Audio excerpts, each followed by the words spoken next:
We face the challenges and uncertainties of the COVID-19 pandemic. The government has pledged millions of dollars to support the mental health and wellbeing of Australians. Part of this package includes funding to support critical phone and online services, including Lifeline and Kids Helpine.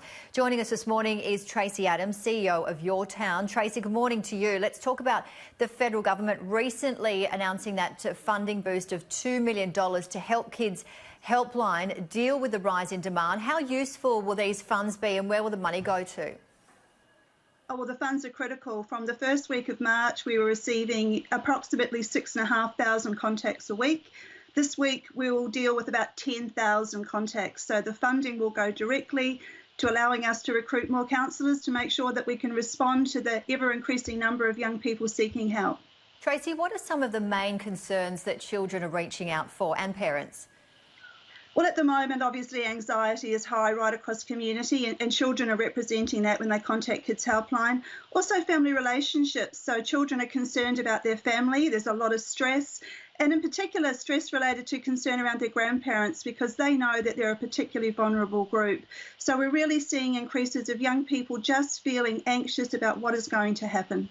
I guess it's age appropriate, but it's always been asked a question in terms of how much we tell children and how much we sort of leave it out. It's really hard to hide it. But what sort of advice can you give children and carers listening right now to help them ease some of the anxiety and stress?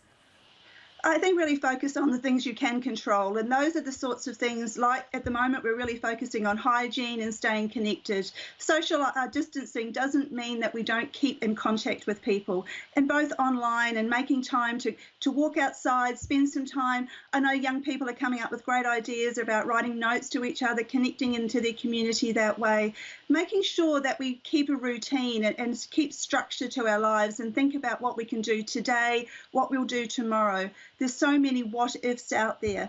And of course, if you've got concerns, talk about them, talk it through, because often what young people are experiencing, others are as well. And it really makes it so much easier to just talk through those concerns and then come up with strategies about what we'll do in the time that's coming in front of us, because nobody really has an end date to this right now. Yeah, you're absolutely right, Tracy. And it's not only the social distancing, but it's also the homeschooling. People have had to adjust to so many things and at quite a rapid rate also.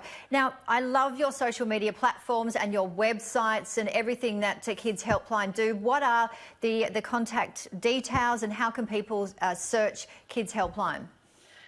Well, certainly the Kids Helpline website at kidshelpline.com.au has lots of resources right across different age cohorts. We're always putting information out on the Kids Helpline Instagram and Kids Helpline Facebook sites as well. Just information that's going to allow young people to have some tips and tools of how to manage anxiety, those issues around family relationships, keeping connected, and also making sure that we bring some fun to all of these conversations as well and asking young people to engage with us. And what would you say, Tracy, if people were perhaps a little bit afraid to make that phone call, but they want to? You know, they can look at the online information, which is fantastic, but they really want to make a call, but for some reason they're just scared to. What could you tell viewers this morning? Well, firstly, I'd say don't be apprehensive. Our counsellors, they're wonderful people, they're warm people, they really care about children and young people, and they're skilled to deal with anything that a young person wants to connect with. So don't feel hesitant. If you don't like the idea of calling a counsellor, then web chat is a really easy way to connect. Make sure that you just feel that you can come forward. If you can't speak about it, then use web chat, use our online mediums, and that's a great entry point for young people to be able to express their concerns. And it is 100% confidential as well, isn't it? Absolutely. Confidential. We know young people value that. We know that they also want to feel that they can be validated and be heard and develop those strategies.